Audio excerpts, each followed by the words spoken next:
Acte 2 à partir du verset 1. Pourquoi on va lire là? Parce que tout à l'heure, il y a eu des débats, des discussions à l'extérieur avec Sarah, Claude, Audran. Et comme on ne veut pas durer, on veut juste parler un peu c'est quoi le salut. Vous savez ce qui fait la différence entre la vraie église, l'église pentecôtale? Parce que nous, on dit qu'on est la vraie église, mais qu'est-ce qui fait à ce qu'on est sûr qu'on est la vraie église? Comment on pouvait gérer cela? C'est que nous sommes capables d'identifier le message principal de Jésus-Christ qu'il faut prêcher à tout le monde directement. Je donne un exemple. Si aujourd'hui, si aujourd'hui tu sors et que tu rencontres quelqu'un, qu'est-ce que tu dois lui dire? Si quelqu'un d'autre rencontre un catholique, qu'est-ce qu'il va lui dire? Si quelqu'un d'autre rencontre un musulman, qu'est-ce qu'il va lui dire? Si quelqu'un d'autre rencontre un baptiste, qu'est-ce qu'il va lui dire? En fait, le problème, c'est ce qu'on appelle le message. Bon, ils ont ce mot-là chez les branhamistes, amen, mais ils disent qu'il faut le message, mais est-ce qu'ils ont le bon message? Le message que nous devons prêcher, le message que nous devons prêcher, qui est le plus important après tout, c'est le message de l'Évangile. Amen. Le message de l'Évangile, c'est simple.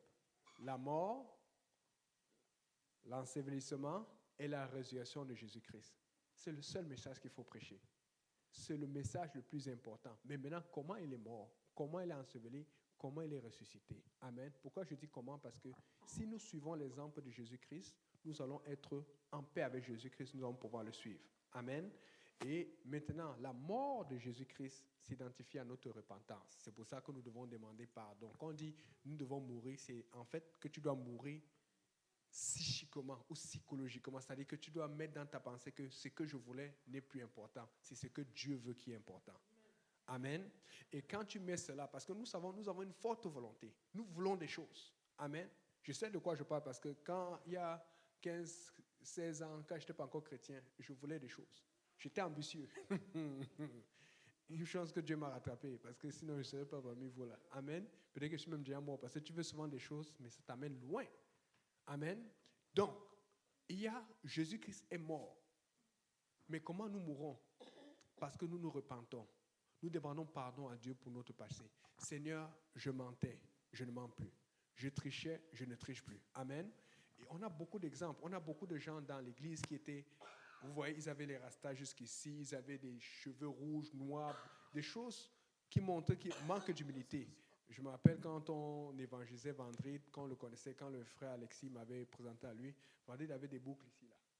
Je ne sais pas pourquoi il avait les boucles, si vous voulez être sexy ou se trouver comment et tout, mais lui me les gênait.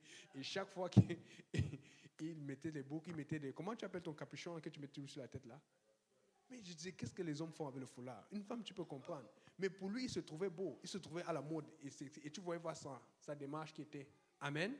Ben, c'est pas juste lui. Moi aussi, avant, peut-être aujourd'hui, je loue le Seigneur comme ça, mais ma démarche avant, c'était... Et je me rappelle, j'ai une photo quelque part à la maison. Peut-être je vais montrer à d'autres, peut-être je ne vais pas montrer à d'autres. C'est un gros pantalon, les gros pantalons baggy là, jean là. Ça, je ne sais pas ce qu'il y a. Je mettais ça, c'était gros comme ça là. C'était 4 fois mes pieds. Mais ça faisait genre comme ça là. Et je mettais avec une chaussure de tennis, avec les trucs capuchons là, et puis test. Et quand je marchais, ça faisait ça. Non. C'est pas ça que Dieu veut. Amen. Dieu veut changer ta démarche. Dieu veut changer beaucoup de choses. Donc tu as besoin de te repentir d'abord pour dire, Seigneur, sincèrement, je veux changer. Seigneur, sincèrement, je vais être à une autre dimension. Amen. Voilà pourquoi on ne passe jamais au baptême avant d'arrêter ce problème. Parce que c'est un problème que tu règles avec Dieu. C'est une prémisse que tu règles premièrement avec Dieu. Amen. Donc, là maintenant, après la repentance, c'est là où on a le baptême par immersion au nom de Jésus. Pourquoi le baptême? Parce que Jésus a été enseveli. Pourquoi Jésus a été enseveli?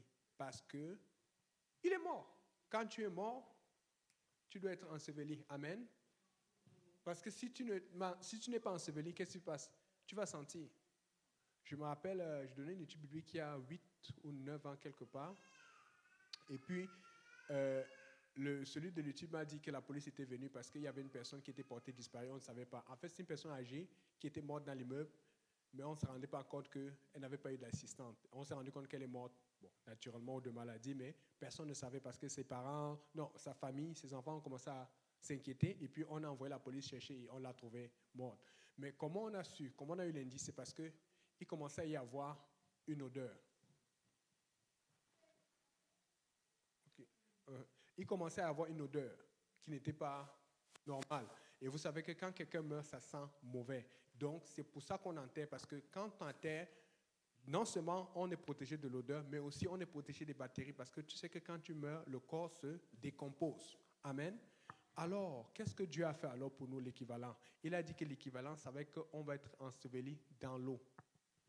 Est-ce que ce n'est pas plus facile? Imaginez si chaque service de baptême, il fallait te mettre sous la terre avant de te sortir. Est-ce qu'on allait te mettre une pipe quelque part pour que tu puisses respirer, pour ne pas... Et après, tu dois faire le lavage. Tu as déjà l'eau. Amen. C'est plus facile. Dieu nous a donné le bon deal. Amen. Mais bizarrement, je ne sais pas pourquoi. Vous allez voir beaucoup de gens qui ont trouvé une théologie où il fallait mettre de l'eau sur la tête. Il n'y a rien dans la Bible qui dit que tu mets de l'eau sur la tête. C'est ce qu'on appelle l'aspersion. L'aspersion n'est pas biblique. L'un des premiers qui a fait l'aspersion, c'est Constantin, un empereur. Et lui, il avait l'occasion, il a fait des réformes pour que l'Église soit officielle, mais il n'a jamais décidé de se faire baptiser. Il a juste décidé de se faire baptiser dans son lit de mort. Donc, il a oublié toutes les occasions pour le faire dans son lit de mort. Étant dans le lit de mort, il ne pouvant plus bouger, là, maintenant, il a cherché un équivalent. Il a dit, mettez l'eau sur ma tête, que ça va faire la même chose. Ce n'est pas lui qui décide, c'est Dieu qui décide. Donc, nous ne pouvons pas imiter quelque chose qui a été fait alors qu'il n'a jamais fait ce qu'il fallait faire quand il avait le temps de le faire. Amen. Et c'est pour ça que nous immergeons, parce que la Bible dit que le baptême, c'est un ensevelissement. Et même le mot baptême, quand tu regardes en grec, ça vient du grec baptizo, qui veut dire plonger, immerger, tremper. Amen. Donc, là, maintenant, Jésus a été enterré, et donc nous devons être enterrés. Autre chose, Jésus est ressuscité. Mais nous devons être ressuscités. Mais comment nous ressuscitons? Parce que dans le fond, quand on dit que vous êtes mort, ce n'est pas que tu es mort physiquement, c'est que tu es mort spirituellement. C'est-à-dire que si tu quittes là maintenant cette terre, tu t'en vas en enfer. Moi, je ne veux pas aller en enfer. Moi, je vais aller au ciel. Amen. Et donc, cette mort spirituelle, pour te ramener à la vie, tu as besoin de l'Esprit de Dieu. C'est pour ça que quand on parle de la résurrection de Jésus, ça veut dire que tu passes de mort à la vie. Tu passes des mauvaises actions aux bonnes actions. Tu passes du passé méchant au passé bon. Tu passes des mauvaises pensées aux bonnes pensées. Amen. Et c'est pour ça qu'on a besoin d'être rempli du Saint-Esprit. Tout à l'heure, on va prier. Pour ceux qui veulent recevoir le Saint-Esprit, on va fermer les caméras pour que vous ne soyez pas gênés. Amen. Pour que ceux qui sont en direct, on va les raconter plus tard. Mais on va prier pour le don du Saint-Esprit. Amen. Frère Ludo, est-ce que tu peux lire maintenant Actes chapitre 2, verset 1 jusqu'à 4, s'il te plaît? Le jour de la Pentecôte, ils étaient tous ensemble dans le même lieu. Tout à coup, il vint du ciel un bruit comme celui d'un vent impétueux, et il remplit toute la maison où ils étaient assis.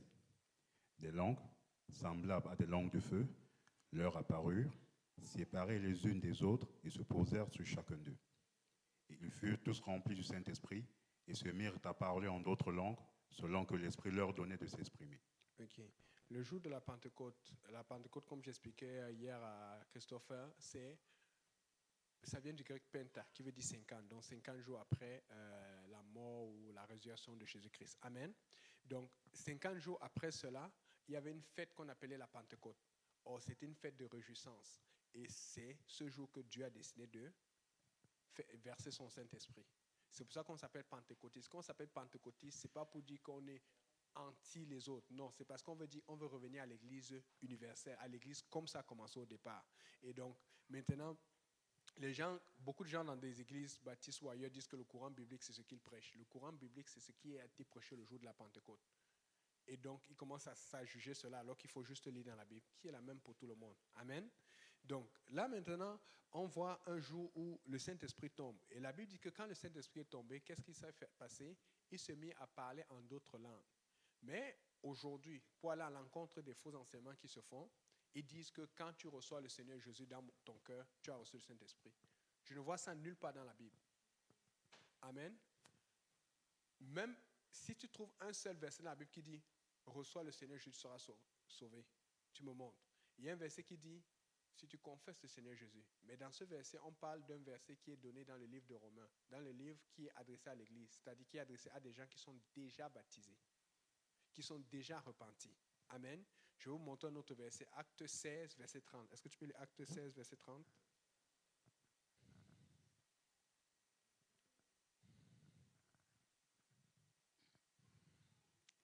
Il les fit sortir et dit, « Seigneur, que faut-il que je fasse pour être sauvé ?» Continue. Paul et Silas répondirent, crois au Seigneur Jésus et tu seras sauvé, toi et ta famille. Ok, vous voyez, là, il a demandé qu'est-ce qu'il fallait faire pour être sauvé. Moi, il a dit, crois au Seigneur Jésus. Et donc, beaucoup de gens prêchent aujourd'hui que quand tu crois au Seigneur Jésus, c'est suffisant. Ce n'est pas suffisant. Parce que je connais, il y a une église quelque part à Montréal et même ailleurs dans le monde où ils mettent ce verset. Ils disent, crois au Seigneur Jésus. Mais ce qu'ils font comme erreur, c'est qu'ils ne vont pas plus loin. Nous voulons aller plus loin. Amen. Donc, le verset que je veux qu'on lise, c'est la suite. Lui, la suite, tu vas voir le verset 32 et 33. Et ils lui annoncèrent la parole du Seigneur, ainsi qu'à tous ceux qui étaient dans sa maison. Il les prit avec lui. À cette heure même de la nuit, il lava leurs plaies, et aussitôt il fut baptisé, lui et tous les siens. Amen. Donc vous voyez, il les a pris à cette même heure de la nuit. Si on s'arrêtait à croire au Seigneur Jésus et tu seras sauvé, tout le monde allait dire qu'on peut croire, on n'a rien à faire. Amen. Et c'est le danger que nous prenons aujourd'hui. C'est-à-dire que nous écoutons des gens qui disent des choses qui font du sens plus ou moins. Mais nous devons écouter Dieu. Et la voix de Dieu, c'est par sa parole. Et la parole de Dieu est claire. Amen. Donc, ils se sont fait baptiser à cette même heure de la nuit. Maintenant, nous sommes dans un cadre, là où on lisait dans Acte 2, Acte chapitre 2, verset 1, là où le Saint-Esprit est tombé pour la première fois. Et quand le Saint-Esprit est tombé pour la première fois, qu'est-ce qu'on a entendu? On a entendu des voix. Ils se mirent à parler en d'autres langues selon que l'Esprit leur donnait de s'exprimer. Amen. Donc, il faut qu'il y ait une voix, il faut qu'il y ait quelque chose qui soit entendu. Il faut que ce soit audible. Il y a des gens qui vont te dire, j'ai le Saint-Esprit. Tu as le Saint-Esprit comment?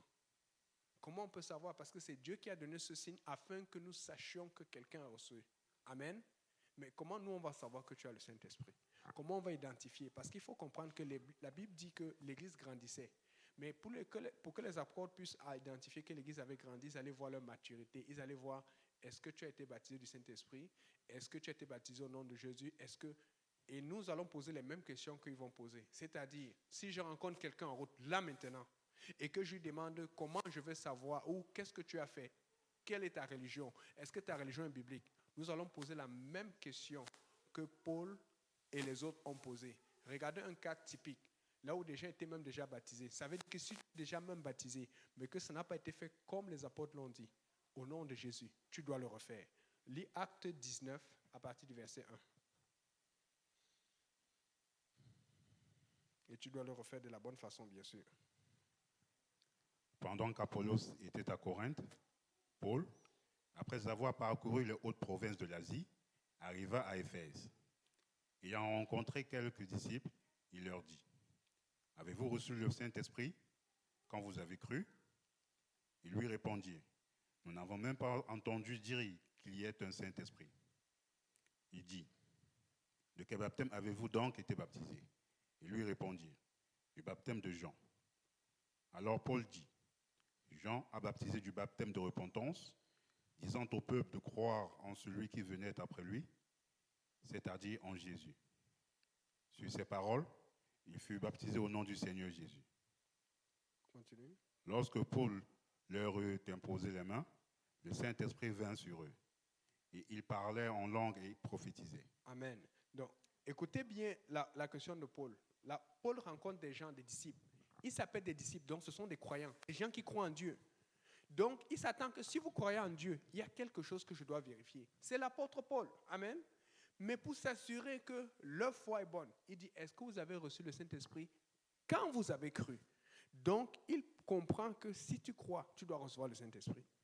Puisque tu as dit que tu as cru, vous dites que vous savez Dieu. Comment il a connu que tes disciples, sûrement qui parlaient de Dieu, leur façon de faire, leur façon de vivre pieusement? Tu peux voir des gens qui vivent pieusement, mais est-ce qu'ils ont reçu le Saint-Esprit? Tu peux voir des gens qui s'habillent sainement, mais est-ce qu'ils ont reçu le Saint-Esprit? Tu peux voir des gens qui vont à l'église tous les jours, est-ce qu'ils ont reçu le Saint-Esprit? C'est pour ça que nous voulons qu'à Hochelaga, tout le monde reçoive le don du Saint-Esprit. Amen. Et donc, l'autre verset qu'on a lu tout à l'heure, on va pas revenir dedans, Acte 16, verset 30, il a dit, Seigneur, que faut-il que je fasse pour être sauvé? Et qu'est-ce que Paul avait répondu? Crois au Seigneur Jésus et tu seras sauvé, toi et ta famille. Mais eux, ils se sont arrêtés là. Et puis, après avoir dit crois au Seigneur Jésus, tu seras sauvé, toi et ta famille, qu'est-ce qu'ils ont fait? Ils les ont pris cette même nuit, après les avoir annoncé l'évangile. C'est ce qu'on est en train de faire. Des fois, le problème sur l'application, c'est parce que personne ne te l'a annoncé. ou la bonne personne ne te l'a pas annoncé, ou le bon message ne t'a pas été annoncé. Donc, si tu as entendu le mot croire, il faut qu'il y ait de l'action après. On a dit crois au Seigneur Jésus et tu seras sauvé, toi et ta famille. Mais on ne s'est pas arrêté là, on a continué. Et là, on a encore une autre situation là où il y a le mot croire. Paul dit, qu'est-ce que vous avez fait quand vous avez cru? Est-ce que vous avez reçu le Saint-Esprit? Si le Saint-Esprit n'était pas nécessaire et primordial, je pense qu'il aurait dû dire, est-ce que vous avez été baptisé ou est-ce que vous avez, c'est pas, tombé à terre comme les gens disent. Parce que nous, on n'est pas, la Bible ne dit pas que tu tombes à terre quand tu reçois le Saint-Esprit. Ça ne veut pas dire que tu ne peux pas, tu peux le faire. La Bible ne dit pas que tu pleures. Il n'y a même pas, pourtant j'ai vu des gens recevoir le Saint-Esprit pleurer. J'ai vu beaucoup de gens. J'ai vu des gens recevoir le Saint-Esprit être durs. Bon. Christophe, quand il a reçu le Saint-Esprit, je ne l'ai pas vu pleurer, il était très dur. Vendredi aussi, bon, peut-être comme ce sont des gars, tu vois, moi pareil, peut-être on ne veut pas, mais j'ai vu des gars pleurer. Souvent, c'est plus les femmes qui pleurent, mais c'est bon, c'est émotif, c'est touchant. Mais ce n'est pas un signe qui est montré dans la Bible. Le seul signe qui est montré dans la Bible quand tu reçois le Saint-Esprit, c'est quand tu commences à parler en d'autres langues. Je me rappelle quand on a baptisé la sœur Jacqueline, c'était un vendredi à samedi, donc à samedi, à la veille de prière. Mon Dieu, c'était chaud. Non, non, quand on l'a baptisé, c'était un autre jour, mais quand elle a reçu le Saint-Esprit, mais quand j'ai baptisé son mari, le frère Jean-Claude, mon Dieu, il a reçu le Saint-Esprit dans l'eau avec une de ses harpes. Quand c'est ton temps, c'est ton temps. Amen.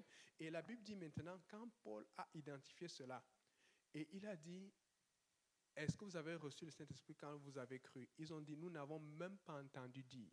Donc l'un des problèmes qui peut justifier pourquoi tu n'as pas reçu le Saint-Esprit, c'est que tu ne savais pas, que tu n'étais pas au courant. Donc si aujourd'hui tu n'as pas reçu le Saint-Esprit est là pour te remplir aujourd'hui. Vous comprenez un peu? Mais le problème que nous avons aujourd'hui dans l'Église, c'est que des gens entendent parler du Saint-Esprit, mais ils entendent d'autres faux enseignements et ils pensent que non, j'ai reçu le Saint-Esprit quand j'ai posé ma main sur la Bible, j'ai reçu le Saint-Esprit quand j'ai signé un livre à l'Église ou quand j'ai accepté Jésus-Christ. Tu n'as aucune référence biblique là-dessus qui supporte cela. Tu reçois le Saint-Esprit quand tu te mets à parler en d'autres langues selon que l'Esprit te donne de t'exprimer. Et c'est clairement écrit dans la Bible. Et ensuite, après cela, la Bible dit qu'il les a pris et il les a baptisés au nom de Jésus. Et c'est ce qu'on va faire aujourd'hui. On va prier pour que plusieurs reçoivent le don du Saint-Esprit et ceux qui veulent se faire baptiser. On va aller aujourd'hui même à Saint-Laurent. Amen. Parce que le pasteur Simplice a les clés. On veut profiter. Et puis, on va les baptiser au nom de Jésus. Question. Je sais qu'il y a des questions.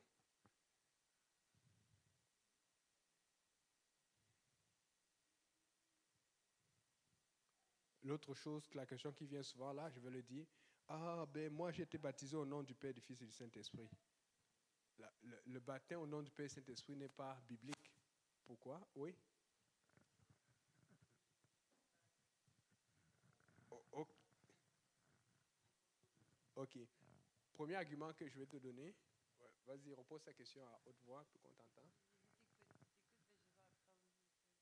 Ok. Premier argument, c'est que tous les baptêmes qui sont faits dans la Bible, tous les baptêmes sont faits au nom de Jésus-Christ. Aucun baptême n'est fait au nom du Père, du Fils et du Saint-Esprit. Amen. Maintenant, le seul verset, il y a un seul verset où on voit cette référence qui est écrit Père, Fils, Saint-Esprit. Là où dans Matthieu 28, verset 19, le Seigneur leur dit, allez, faites de toutes les nations des disciples, les baptisant au nom du Père, du Fils et du Saint-Esprit. Premièrement, ton nom c'est Jacques, n'est-ce pas? Quel est ton nom? Joseph. Toi, ton nom? Christopher.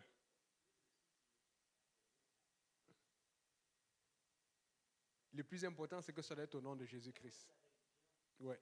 Donc, maintenant, moi, je m'appelle Yannick. Lui, il s'appelle Claude. En arrière, c'est Audran. Là, c'est Guillaume. Amen. Archange. Amen. Maintenant, ce que je vais apporter, c'est que on a appelé personne papa, maman, fils, fille, sœur. Ça, ce sont des attributs. Pourtant, il y a des papas ici. Le frère Jacques a des enfants, je m'appelle, m'en avait parlé. Il y a des mamans ici. Amen. La sœur Jacqueline est maman, la sœur Marie est maman. Amen. Et elle est très protectrice avec ses filles. Ne la cherche pas, surtout si tu es dans le domaine spirituel. Elle va invoquer le nom de Jésus sur toi. C'est ce que tu fuis. J'ai jamais vu une mère qui protège ses enfants comme ça, là, avec la prière. Amen. C'est bon, c'est encourageant. Donc, là, vous avez vu qu'on a prononcé un nom pour chacun d'entre nous. Et il fallait aussi un nom. La Bible dit qu'allez, faites de toutes les nations des disciples, les baptisant au nom. Mais quel nom? Il n'y a pas de nom qui a été prononcé. La Bible dit que tous les péchés de l'humanité sont pardonnés au nom de Jésus-Christ. Et la Bible dit dans Colossiens 3, verset 17, quoi que vous fassiez en parole ou en action, faites-le au nom du Seigneur Jésus. Où est le nom? Tout le monde est d'accord que pour chasser un démon, on le chasse au nom de Jésus. Pour prier pour les malades, on prie au nom de Jésus. Je n'ai jamais vu un démon qu'on chasse au nom du Père, du Fils et du Saint-Esprit. Je n'ai jamais vu un malade pour qui on prie au nom du Père, du Fils et du Saint-Esprit. Maintenant, le baptême, c'est ça qui nous met dans Christ. C'est ça qui fait que nos péchés, nos humiliations, nos iniquités, nos vanités, toutes nos mauvaises pensées sont pardonnées. Oui, vas-y. Okay. Donc, le baptême doit être fait au nom de Jésus. Vas-y. Mais je veux savoir, pourquoi d'abord, si vous dites que j'ai été baptisé au nom de Jésus, au nom du Père et du Fils, et si ce n'est pas si vrai que ça, qu'est-ce qui fait la sens qu'aujourd'hui, c'est au nom du Père? Pourquoi ils m'ont baptisé comme ça, si ce n'était pas cela? Le manque de connaissance. Okay. La Bible dit, il pose la question, avez-vous reçu le Saint-Esprit quand vous avez cru? Donc, il y a des gens qui pensent que quand tu crois en Dieu, c'est juste que tu acceptes Jésus dans ton cœur et c'est fini. Mais la Bible ne le dit pas. Donc, c'est pour ça que je donne un exemple. Quand tu veux faire une recette, amen, une recette de nourriture, amen, qu'est-ce que tu fais? Tu te bases sur un livre de nourriture. Même celles qui cuisinent sans regarder la recette, elles ont regardé la recette quelque part auparavant. Ou elles ont utilisé la recette de leur maman. Elles ont noté.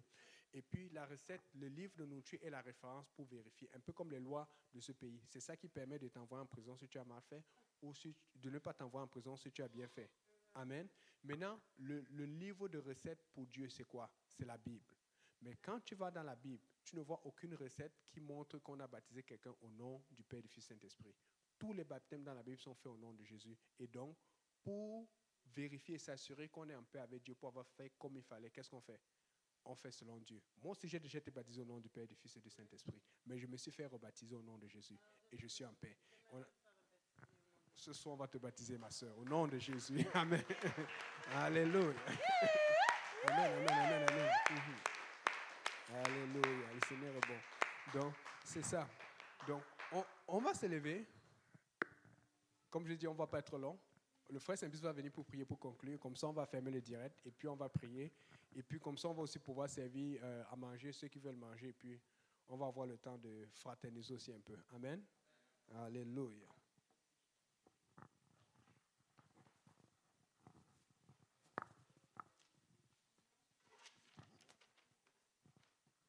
Alléluia. Amen. Est-ce qu'on peut acclamer le Seigneur? Alléluia. Le Seigneur est bon. Le Seigneur est puissant. Amen. Et moi, je crois, si quelqu'un est malade, il peut juste imposer les mains là où il a le mal. Même juste penser là où le mal se trouve. Et nous allons élever la voix, n'est-ce pas? Et le Seigneur va le toucher. Amen. Prions le Seigneur ensemble. Éternel Dieu de gloire, nous te bénissons, nous te rendons grâce, nous te disons merci. Merci encore, Papa, de ta présence. Merci encore, Papa, de ta parole. Merci encore de ce que tu fais ce soir, Papa. Nous prions, Seigneur, éternel Dieu de gloire, que tout ce que tu as arrosé, Seigneur, Papa, que cela porte fruit, Seigneur, pour aujourd'hui et pour l'éternité, Seigneur Jésus. Gloire soit rendue à ton saint nom, Seigneur. Répands, Papa, ton tapis de guérison, Seigneur, dans les cœurs et dans les âmes et dans les os de Papa, de tous ceux qui sont présents en ce moment, Seigneur. Restaure l'âme de quelqu'un, éternel Dieu de gloire, Papa. Nous bénissons ton saint nom, Seigneur Jésus. Toi qui pardonnes les péchés, Seigneur, jusqu'à la 1000e génération, éternel Dieu Tout-Puissant. Nous te louons, nous te rendons grâce, Seigneur. Nous bénissons ton saint nom, Seigneur Jésus. Papa, scelle la décision de quelqu'un ce soir, Papa. Et que la gloire, Papa, te revienne, Seigneur Jésus. Nous te louons, nous te rendons grâce, éternel Dieu Tout-Puissant. Souviens-toi de tous ceux qui n'ont pas pu être là, Papa, ce soir, Seigneur. Tous ceux qui nous suivent au travers de ces médias, éternel Dieu de gloire. Oh, Rabashata, Papa. Rien ne t'empêche, Papa, de les guérir, de les toucher, Seigneur Jésus. Sois dans nos fraternités de tout à l'heure, Seigneur. Bénis et sanctifie la nourriture. Bénis les mains qui l'ont fait, Seigneur. D'où que viennent les moyens, éternel Dieu de gloire, afin que cette fraternité, éternel Dieu de gloire, Papa, nous puissions te sentir encore, Papa, dans toutes choses, Seigneur, et que la gloire te revienne. Que le peuple de Dieu dise au nom de Jésus. Au nom de Jésus. Au nom de Jésus. Est-ce qu'on peut acclamer le Seigneur encore plus fort? Alléluia. Non, non, non, non, non, non, non. Ça, c'est pour moi. Ça, c'est pour moi. Maintenant, acclamez le Seigneur. Jésus, est-ce qu'on peut l'acclamer avec des cris de joie? Alléluia. Oh, Rabasheketerebe. Amen. Amen. C'est le Jésus que tu sais. C'est lui qui fait ces choses-là. Amen. Soyez bénis. Amen.